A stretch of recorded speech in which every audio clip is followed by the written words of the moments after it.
हमर बहुरहबा काहे रूसल बा भंगिया के बिना।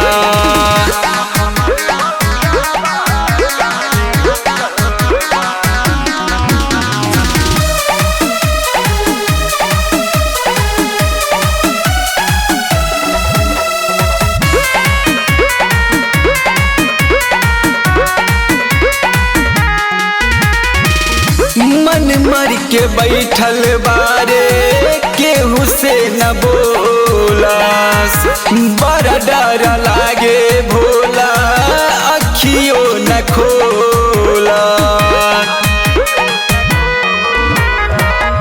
मन मर के बैठल बारे केहू से न बोलास, बड़ा डर लागे भोला अखियों न खोला।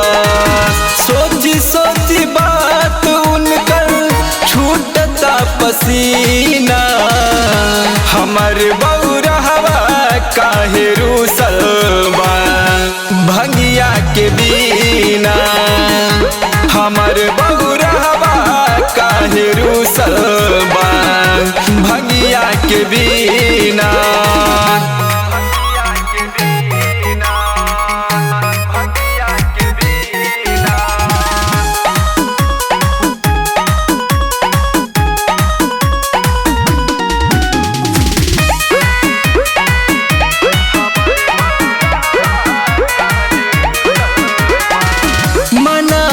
के हार गईले कार्तिक गणेश हो, धाले बारे बहुरहबा के भेष हो।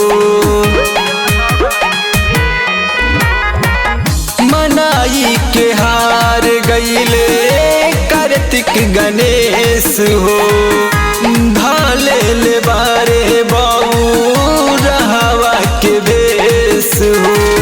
गुलाबा उपेंद्र लोकेश ऐसे रही ना, हमर बहुरहबा काहे रूसल बा भंगिया के बिना। हमर बहुरहबा काहे रूसल बा भंगिया के बिना।